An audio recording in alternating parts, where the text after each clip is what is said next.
Hello, it's Philly here. Just a quick announcement before we jump into today's episode.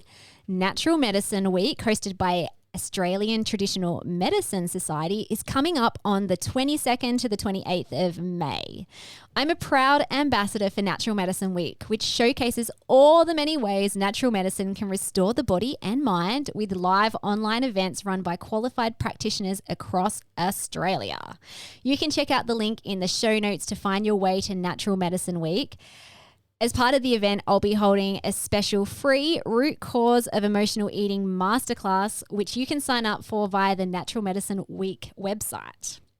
During the masterclass, I'll be digging into emotional eating, food addictions, sugar cravings, and the hidden imbalances in the body that cause this behavior, as well as the metaphysical imbalances that are at the deepest root cause of emotional eating.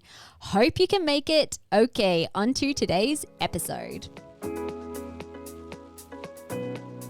Hello and welcome to the Ending Body Burnout Show. We're your hosts, Chris and Philly, co-founders of multi-award-winning functional medicine practice, serving busy people with energy, mood, and gut issues. While busyness, overworking, addictive doing, and perfectionism might be the norm, it's not normal, and it's a major contributor to health issues. Our goal with this show is to give you a holistic root cause approach to healing your body so that you don't have to continue doctor or diet hopping or popping a gazillion supplements hoping something might stick. So get ready to heal your body, get your spark back, deeply connect with yourself, and step into the life of your dreams. Let's dive in.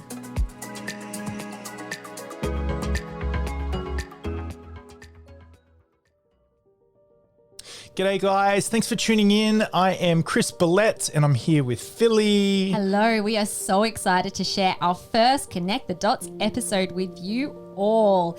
This one is all about fatigue, ADHD, and the effects that trauma has on the body. Just so you know what we're talking about when we say a Connect the Dots episode, we're actually taking listeners' cases. So we've had a bunch of people submit their cases to us via a form. I'll put the link in the show notes if you want to submit your case. And then we're putting our detective hats on and we're pulling it apart. So we're looking at not just the symptoms, but what could the symptoms be telling us? What body systems might be out of whack? What lab testing could we run to really identify what's going on in the body? And because we take a root cause approach, we are going to look further, deeper down in terms of what actually caused the body systems to burn out in the first place. Okay, so before we jump into today's case, just so you know, this is for information, educational purposes only. So this is a bit of disclaimer. It does not replace having an official consult with us or with your medical doctor or practitioner. So what we discussed today is coming from a place, not from a place of advice giving, but rather as looking at a different perspective, looking at your health from a different perspective. So this is the goal with the episode. It's definitely not advice. It's not medical advice, health advice. It's more for information and just to see a different perspective. Oh, and also, before we jump in to workshopping this case, we have a client, our amazing Sam. She is so cool. She is coming on next week to share her own story about chronic fatigue and how she healed it using a root cause approach, which is so exciting to hear because chronic fatigue can absolutely be, I would dare say, cured. Awesome. Let's rumble. All right. Where should we start? Yeah, well, let's chat about chronic fatigue first because this is a big symptom that this listener is concerned with. So, well, actually, no, I'll read a bit about what she wrote in. So she said, I'm struggling with adrenal fatigue, vaginal imbalances, diagnosed inattentive ADD, depression sometimes, and grinding my teeth when asleep, bleeding gums, struggling to get up on time. So going to dig in to all of those symptoms because they're all connecting and interconnected with each other. But first of all, we love words and we love listening to the words that people are saying because it can really show us a lot of what's going on inside their inner landscape and their subconscious state. So a lot of people, when they put forward their case or even when we're talking to clients, the big word is struggle. Struggling. What does that kind of make you think about, Chris? So just started doing Brazilian Jiu-Jitsu. Makes me think of wrestling and grappling and fighting. Really, I think that Brazilian Jiu-Jitsu is a really positive environment, or it can be. I'm sure there's places and situations. Anyway, at the end of the day, it's a martial art. It's a fight. And when someone says they're struggling, I think of me underneath or grappling with one of my mates at the gym and fighting and submitting.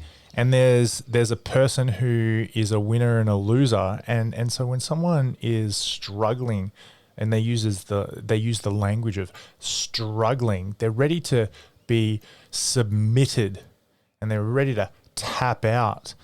And that's the first thing that comes to my mind, this fight response. So it's a real battle. There's a real conflict. And as we go through this case as well, it's not just the health symptoms that she's struggling with, but conflict is actually a pattern in this woman's life, which is really important because we're looking at symbols as well that give us so much information about what the actual cause is of body burnout.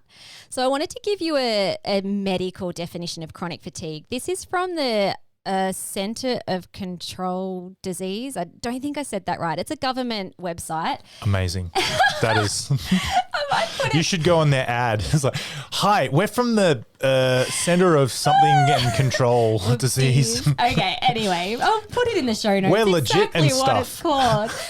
But I read this definition. So this is for a lot of people who go to their doctors first and they're like, I'm so tired. Actually, there's some stats around this. 1.5 million adults see their doctor each year for tiredness. This is in Australia alone. That would be like so many more people in the world. So the medical definition is around chronic fatigue is a disease characterised by profound fatigue, sleep abnormalities, pain and other symptoms that are made worse by exertion, which we saw that this lady too is experiencing a whole heap of other symptoms, not just fatigue. So the definition continues, a chronic fatigue syndrome occurs more commonly in women. We see that in our clinic all the time, although it does appear in men as well. The cause of this condition is unknown, but may include environmental or genetic factors. We'll get to this soon because we know that there are some very specific root causes that lead to chronic fatigue, which is where functional medicine shines. The medical definition continues. The main symptom of fatigue has to occur over 6 months or longer. The fatigue often worsens with activity but doesn't improve with rest. And get this, the medical system says there is no cure or approved treatment for this condition. However, some symptoms can be treated or managed to provide relief. How does that feel for you? But we'll take your money. Come consult with me and I'll sit down with you for 5 minutes and take your $150 fee and send you on your way with my best guess about why I can't help you. I am not okay with that. I know we have a lot of clients come to us too where they feel hopeless. Like this message is sending a hopeless message. You are hopeless. There's no hope for you. That you're just going to be chronically fatigued for the rest of your life. And hey, just stop working, stop exercising, sleep a lot, and maybe take some antidepressants, and that's going to help give you a bit of relief. Or do you want the non-brand prescription? So we have save some money. We've seen time and time again that chronic fatigue can be cured and that you can live a life free of fatigue. And we'll hear from Sam next week where she has done this and she's been on this journey for a while and she's been pretty much chronic fatigue free for the last year or two. Like it's stuck for her. So I wanted to mention some other stats. Chronic fatigue is a big thing. So like real full-blown chronic fatigue in Australia is estimated to affect 1% of the population. That doesn't sound like a lot, but that's 250,000 people struggling with full-blown chronic fatigue where they kind of can't function very well in life anymore. But low energy, so we'll talk about energy as well. 50% of Australian adults struggle with energy issues. And there's an awesome lady, Lisa Kordoff. Check her out on Instagram. I'll put a link to her survey. But she surveyed 1,430 women and found that 98.2% don't feel fully rested and that 56.8% rate their energy as 5 or below out of 10. So that's crazy. Like, energy issues are a real thing, and there's not a lot of people who feel like they are fully rested. Insane. Another thing is, as well, is as soon as this starts having an impact on the rest of your life, on the way you can raise your kids, arguably, I think, and there's stats to show this, we've talked about this before, not on our podcast yet, but in other media, about housework and about roles of women in society in general, in Australia, in our culture. And I think you might think, well, maybe that might have a correlation to fatigue. But really, I mean, is that wrong? Like, is that wrong? You look at those cultural norms, and they're driven, well, what is culture? It's all these beliefs and all these stories that lock a person into a way of being and doing equal a way of having fatigue, right? Yeah, absolutely. I think patriarchy, that could be a whole another episode. Yeah, we've got to do that. It can play a huge role, especially on women's health. But you know what? Also men too, because they're like the breadwinner. They get to go out and make the money. And so there's a lot of expectations from society to perform and do and make more, which absolutely would affect energy. Soul sucking. We're living in an exponentially different age of human existence right now. In comparison, health arguably is people are living longer, but that doesn't necessarily mean happiness levels are up. I mean, across the board, subjective and objective measures of happiness and satisfaction are down, but life longevity is up. What's up with that?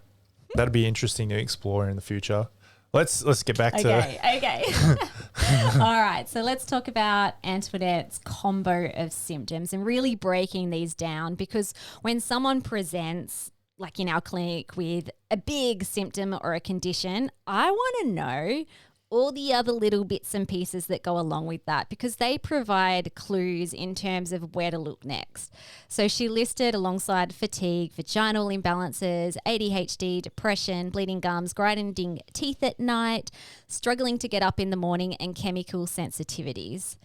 So first of all, like the first thing I sort of think, okay, she's been diagnosed with ADHD. Chris, you've kind of had some personal experiences on this as well. Like, how do you feel like ADHD could be affecting someone's energy levels? Well, you're interested in stuff, which is exhausting. I can go and be interested in all the things. Yeah. And that's exhausting, right? You and then you put this into a fight response, this stress response, this I think we're going to be talking about this as we go on, but this unhealthy way of responding to stress, I think, can be labeled as ADD and ADHD. And I think there's some subjective measures around it, but there's some clear neurological, emotional, physiological, and psychological objective measures that can indicate something is going on. I kind of think, like, regardless of whether someone has I'll call it true ADHD, or even if they might have been misdiagnosed and they're showing patterns of it, it's still this, what Chris said, exhausting when you're constantly getting distracted by so many shiny things or different projects. Or we were talking with one of our mentors, Kylie Ryan, yesterday about different notifications that pop up all the time. And we're going to have an expert come on the show soon to talk about that, Dr. Christy Goodwin. And it is like your brain is just burning up glucose, which is energy sapping.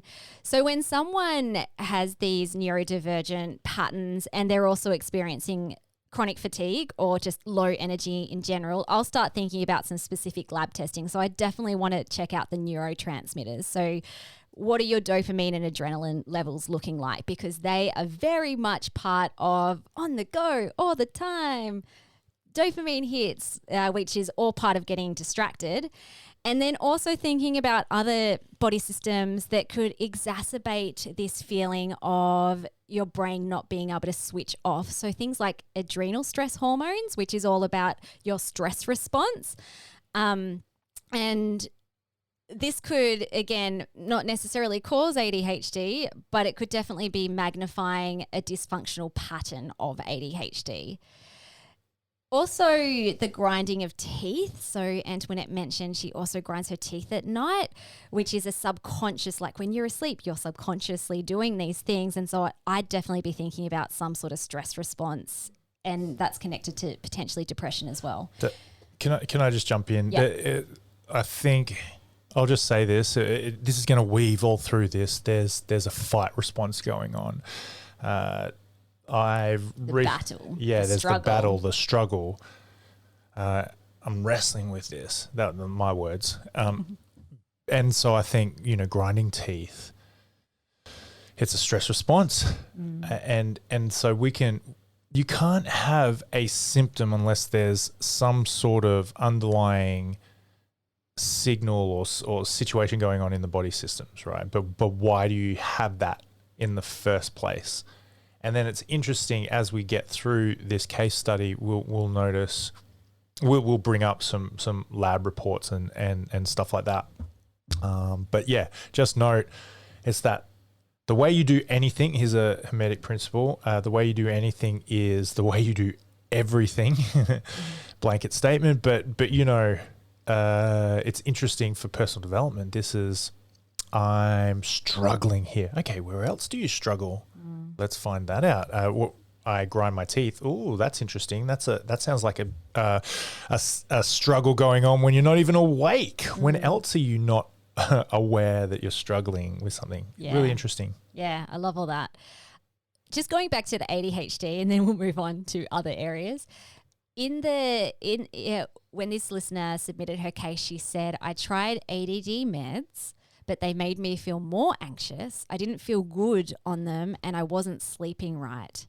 So most of these medication actually work on the adrenaline and dopamine neurotransmitters. So if someone has been diagnosed with ADHD and they actually feel worse on meds, not better, then I actually start double guessing. I'm like, maybe there actually isn't anything going on with these neurotransmitters. And when someone says they feel worse on a medication, I also start thinking about your detox pathways, because your liver needs to metabolize these synthetic medications. And if someone's liver isn't working very well, it's just putting more stress onto their system. They're not able to metabolize it properly. And so then that can make people feel worse on medications. And it's interesting too that in the case she said that she also has chemical sensitivities and bleeding gums. So having a high toxic load in your body is really inflammatory. It burns through nutrients. It can cause more chemical sensitivities and literally will show up as nutrient deficiencies. For instance, bleeding gums. That's common with people who are burning through vitamin C levels. So that's a fight again. There's an internal fight. So that's in the same way that there's a battle going on when Antoinette is asleep and she's grinding her teeth. There's a battle going on in her cells with blood is being spilled. As a battleground. Yeah. Way you do anything is the way you do everything. Yeah. And something else, again, we just really love the way that people use words. She said, I didn't feel good on them. Now, this is where being face-to-face with someone and in a consult, you can really gather more information. It's like, what, you didn't feel good in terms of physically in your body, or was there something kind of mental, emotional value going on there too? So I know this lady really values good nutrition and natural living. And so then being put onto a medication that's not natural, is that why, or potentially why she didn't feel good? Maybe that's even why she felt bad and had symptoms on them, like our brain and our nervous system responds to the way that the language that we're using. This is very shaming language as well. Good, bad. I didn't feel good. Notice that that's coming from a perception of self. So that's shaming. It's kind of below guilt, isn't it? I feel guilty that I took some things that weren't natural. I didn't feel good, or I felt bad, or whatever she said. And again, like we're just kind of reading between the lines. That's where having a consult is going to gather like way more information. But this is just like for informational purposes. Information. Picking and digging into the language that this person is using, because it's always symbolic of other things. Vaginal imbalances. So this is another symptom this lady had, is an interesting link. So it wasn't specific. She didn't specifically say what it was, like whether it was thrush, so that would be candida overgrowth, or sometimes people can have a bacterial vaginosis, which is a bacterial imbalance, or even an STI. But the thing is, when there's chronic vaginal issues, there's a thing called, you've probably heard of leaky gut. So that's where the gut lining starts to separate and you can have particles enter the bloodstream. Well, did you know you can also have a leaky vagina? So that's where the vaginal wall, especially if there's a lot of inflammatory things happening in the vagina, it starts to separate, and then you can have dysbiotic bugs leave the vagina and enter different areas of the body. So potentially there could be something like a chronic candida overgrowth in all areas of the body, or some other inflammatory bacterial overgrowth. And a lot of these microbes produce metabolic byproducts that are very inflammatory and toxic to the body, and have been linked to things like fatigue, depression, and even affecting the brain, the way that the brain works. And then going back to the bleeding gums as well. Well, again, like that's a sign of a nutritional deficiency. And if your gut's not working very well, then you're not really able to absorb nutrients. Even if you have the most perfect diet, then that could definitely be linked into what's going on with this person. Super interesting. And one other body system, and then we'll go deeper into like deeper root causes. But when someone presents with chronic fatigue, I always think about the mitochondria as well. So the mitochondria, little organelles that live in your muscle tissue, and their role is to convert the food that you're eating into ATP energy. So basically it's the energy production part of your body. So if someone has fatigue, I am really curious around, do you feel worse or better after exercise or physical movement? Because if someone feels worse, even if it's going for a walk around the block or they've done a gym class and they actually feel more wasted, not better, because remember, exercise should perk us up, then highly likely there's probably something going on with the mitochondria that would need to be tested as well. And we can test all of these body systems that I've been mentioning via spit. By speed. Come and do a speed test. A speed. And sometimes we do blood tests as well. All right. So shall we get into some deeper root causes? We've kind of been threading them throughout, but we might dig into some of these a little bit more. So been chatting about the body systems, symptoms, but what, and then, obviously we do lab testing to confirm if our hypotheses are correct or not, which is great. Sometimes I'll have someone, and you'll hear with Sam's story next week, she ticked all the boxes of adrenal fatigue, like all of them, yet her lab test came back with perfect adrenal function. And we both looked at each other and we're like, we don't know how that's happened, but it has. And so then we did further testing and found out that a bunch of other stuff was imbalanced and leading to the fatigue. So you want to get clear on that. And then our next question of inquiry is always, why did these body systems burn out in the first place? So we were talking a lot about this woman's struggle. So she's been struggling with many of these health issues for most of her life. She said most of her life she's had these. And there was a question in our form that she filled in around what was happening leading up to or during the symptom flare-up, because this is such crucial information looking back at the timeline, because again, it can give us so much data around what actually caused this in the first place.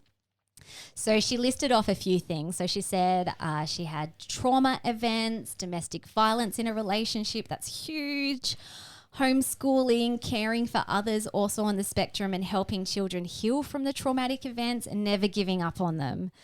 Believing in them, but not having enough for my own self-care. So in that tiny little paragraph, I feel that there's a lot going on. It wasn't just like, I don't know, work too hard at work. There's so much going on. And so we wanted to speak into trauma first, because trauma is huge. And before we kind of jump into, she specifically mentioned domestic violence. Chris, do you want to just talk about trauma? Because it's not trauma isn't just about what psychologists call big T trauma. Do you want to kind of explain the many facets of trauma and how it affects our body? Yeah, well, this could go in depth. Maybe for this one, just to keep it kind of concise. At the end of the day, when things happen in our life experience that are a real trouble, a real hard thing to go through. It can be a trauma in terms of abuse, but it can also be physical. Sometimes it's self-inflicted trauma through sport and injuries or a car accident or something like this. In this instance, domestic violence. So that's where there's been a power dynamic or physical something. I don't think there was any. We don't need to know, but there's going to be I like using the word a shock to the system. It is something is now going to be newly programmed into you as a way of being because of this stuff or this thing or this experience that has happened in your life, and that then can. It affects your expectations around partner. This can change your expectations around spouses and partners and people and maybe men in general, or the human race or a place.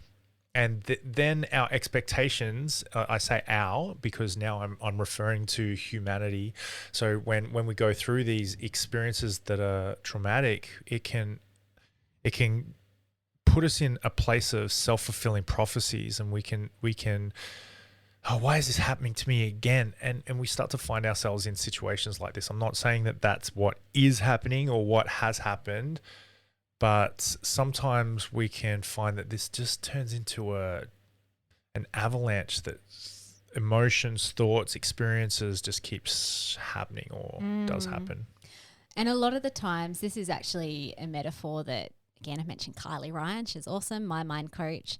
But she talks about trauma and when you haven't really processed it or addressed it properly, or you're repressing or suppressing it, in terms of like trying to push down a balloon underwater. Like this balloon is constantly wanting to pop up. It wants you to address it. It wants you to like let go of it.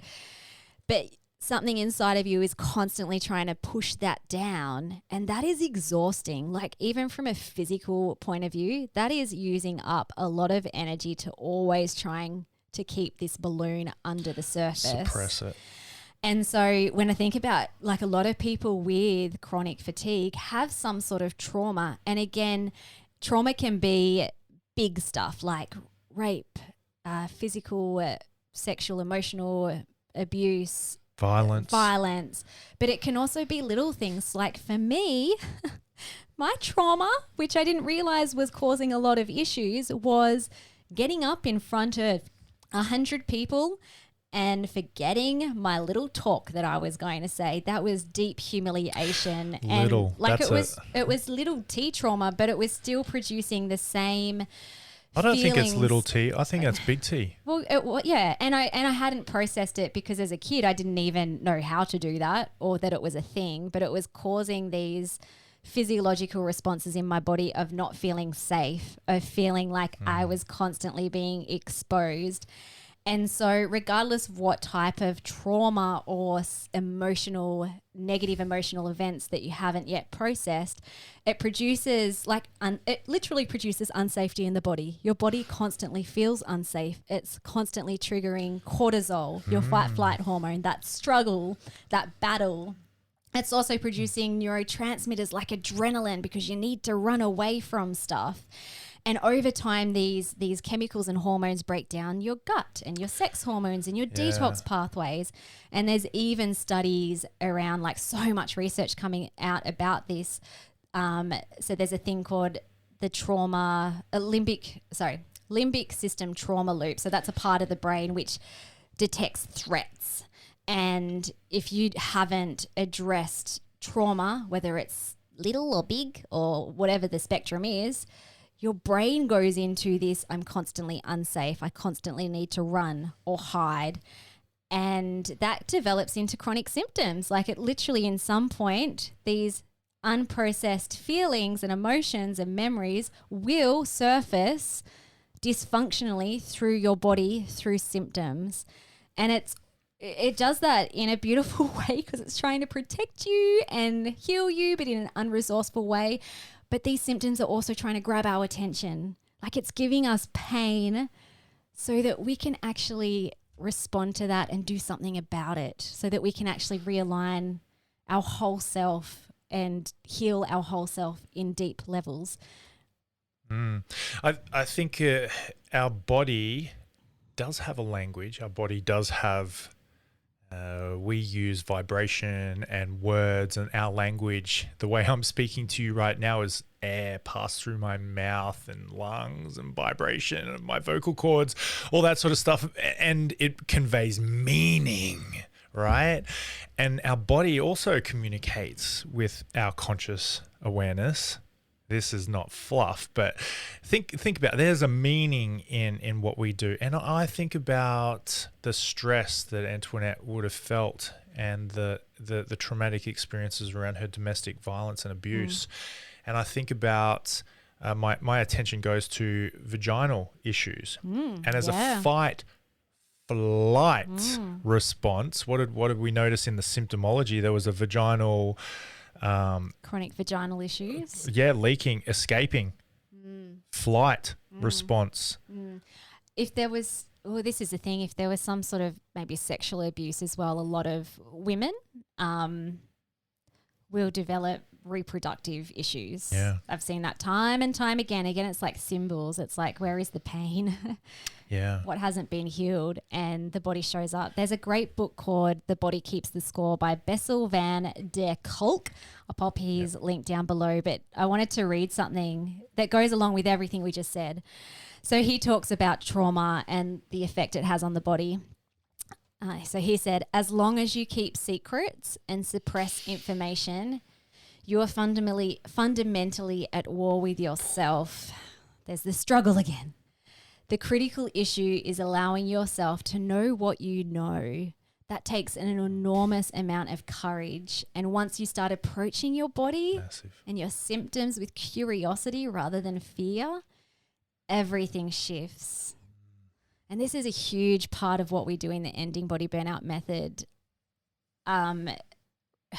Most people have had some sort of emotional event that hasn't been processed. I don't think we've worked with anyone that hasn't yet not.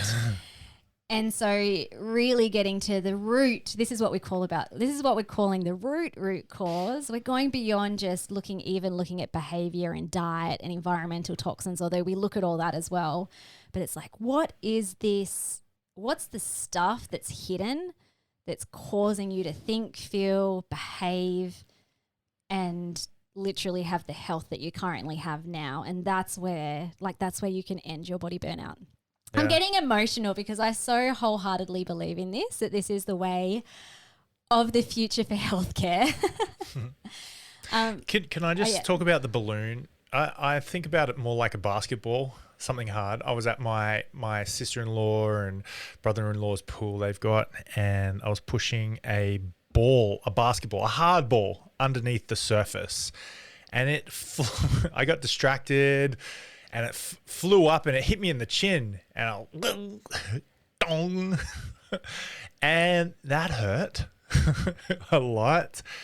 And I think I bit my lip or something like that. Anyway, getting to the point is sometimes it's not soft like a balloon that kind of gently floats up to the surface. Sometimes trauma or suppressed emotion, things that we're fighting against, that our body and our consciousness is fighting against, flings up and smacks us in the face like a basketball, something hard that maybe draws blood.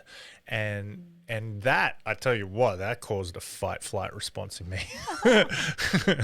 but then we hear so often, I've worked with my psychologist, I've been to the doctor, I've jumped on ADHD medication, I've done the work. So why is the ball do you keep pushing the ball underneath the water and smacking in your face? Add a few, some other things we hear. Oh, I do meditation. I've done breath work. I've gone to a inner child workshop. I've done the work. I'm all finished now. The thing is, the proof is in the pudding. So if your body is still screaming at you, you've started the work, but you haven't done the work. And if we're honest, the work continues for the rest of your life, but it gets to a point where you end body burnout, you're symptom free. And then the work continues to continue self-regulating and self-loving yourself. Just one more thing around trauma before we move on to just one other thing that we picked up in the case data. So one of my coaches who I worked with last year, Jamin Fraser, has a different perspective around trauma and PTSD. So he said that it's not actually about the events that happen to you. It's about a broken rapport with yourself. So essentially whatever happened to us, it's the story we created about ourselves based on what happened to us. So if I go back to my little story about not remembering anything, crying my eyes out in front of 100 people, feeling so ashamed, feeling humiliated, hear the words that I'm saying. Essentially, I made this belief that I can't get up and speak in front of people. I can't share my voice because something inside of me is weak and incapable. And so that belief continued causing all sorts of dysfunctional patterns and health issues. And in this listener's data, we have a few little checklists in terms of patterns as well. And she has identified that she constantly has feelings of shame, guilt, low self-confidence and apathy, which is so common with people who haven't addressed trauma or negatively emotionally charged events. Yeah, so when you're in at that level of shame, your life view is miserable. And sometimes the reason why we might struggle, I think of soldiers in Gallipoli and trudging through the trenches of battle and the misery that the soldiers wrote in their literature, the miserable conditions, rats and waste and filth and death, and there was the view was misery and shame. David Hawkins talks about this, that shame is perilously close to death. Sometimes we choose subconsciously to end our life, and that's not about I'm so embarrassed I could die. I'm so embarrassed I could die. Yeah, and we that's and then we feel guilt and shame that we feel the guilt and shame, and there's this process that we suppress that, and sometimes it's that emotion about the thing that is the basketball that we're pushing or the balloon that we're pushing underneath the water. It might not be the event, and so sometimes when we hear I've done the work. Yeah, you've brought that balloon up out of the water, and now there's some emotions around that, and sometimes there's emotions about the emotions that you've got about that. It's like this matrix, this web. And you maybe that's the thing that you're suppressing. Maybe. Yeah, that's really interesting because we have worked with people who have felt like they've worked with, say, a therapist or a psychologist. They feel like they no longer have that ickiness in their body when they think about the traumatic event. But when I say to them, do you believe that you're good enough, worthy enough, lovable? Most of the time they cannot say any of that. So it's kind of like, great, trauma, stress response to that has been addressed, but now we got to look at like the nuances and the shadows that has evolved over time from that event, which is, I feel like, what we're quite good at. Yeah. Just one other thing that I wanted to pick up around the words that Antoinette said. So she sounds like she has a very big heart. She's dealing with a lot herself, physically, emotionally, mentally, psychologically. But amongst all that, she's also homeschooling children, caring for others on the spectrum, and helping children heal from the traumatic events and never giving up on them. Big, big heart right there. Straight after that, she says, but not having enough of my own self-care. So it sounds like, again, if we use the word struggle or the metaphor of struggle, she's struggling with procrastination. She's feeling stuck and she's struggling to stay consistent with self-care. Yet on the flip side, again, just pulling out more data, she also says that she's often hurrying, rushing, and addictively doing. So it's not like she's not doing anything. She's filling up her time doing something, and it sounds like a lot of this is caring for other people, which is a pattern of rescuer martyrdom. Yeah, and she's using language that's shaming and then bumping up into more energetic, doing things for others, and so that's on the surface that's nice.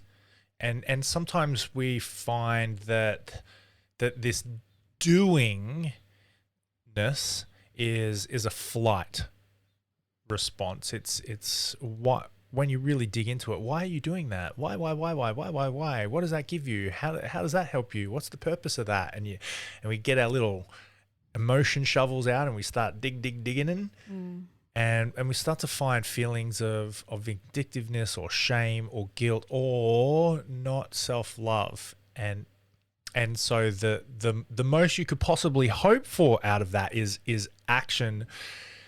And I love zombies. I love The Walking Dead, and I often think, well, they're alive too. Or they're moving around, but they're not really alive. And sometimes we can go through life like a bit of a zombie, can't we?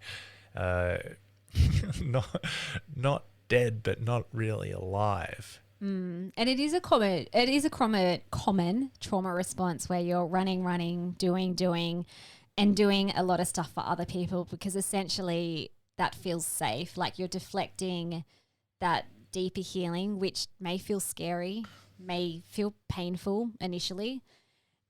And so when you put your energy into other people, that feels good too, because you're getting probably some external validation back from other people that, oh, you are a good human being because you're doing stuff for other people, but essentially you're running away from that broken rapport with yourself, that you don't feel good enough or worthy enough or lovable. And so that's a big pattern that we see. And then can I throw another one in? Okay, now this is where shame also comes in. When we start to base our identity on the things that we can do and that we do, helping, homeschooling, being a partner, and then all of a sudden our source of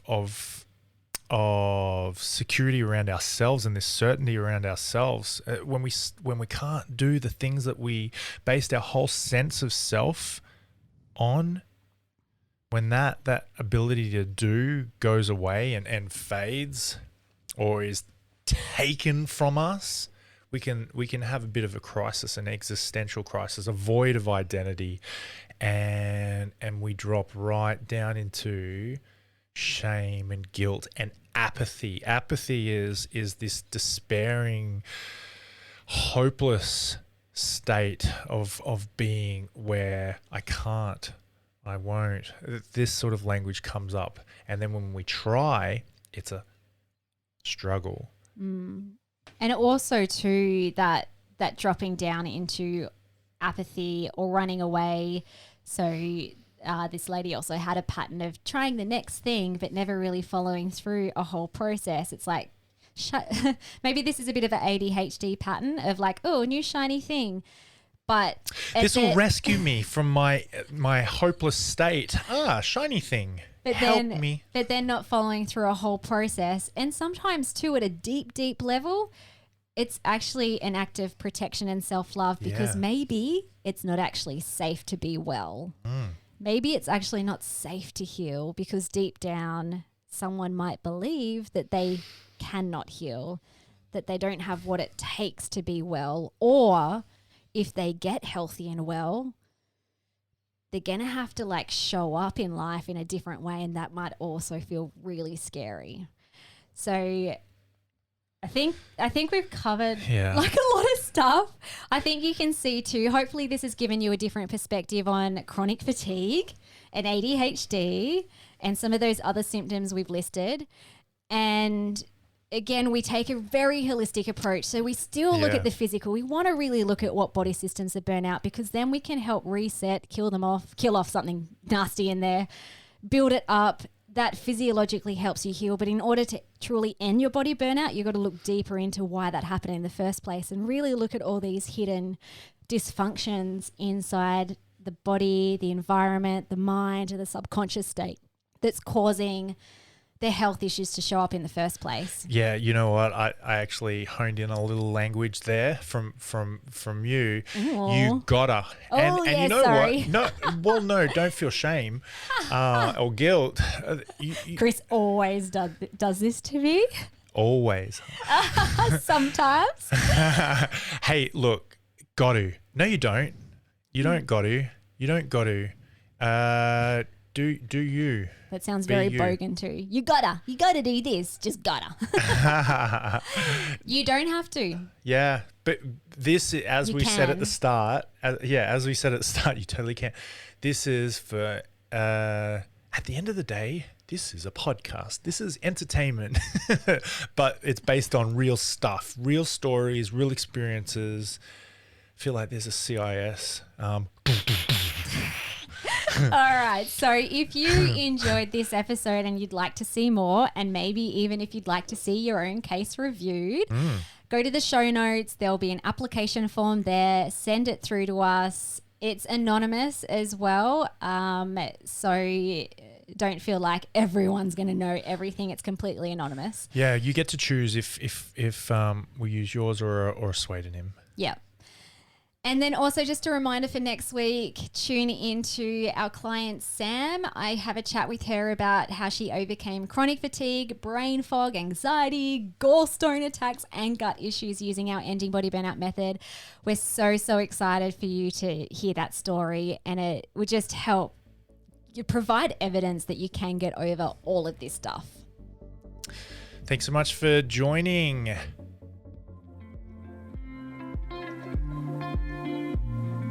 Thank you so much for listening. We so appreciate you. If you'd like to give us extra smiles, drop us a review and spread the love by sharing this episode. You can also rate your own state of burnout and the root cause contributors by taking our ending body burnout assessment on our website.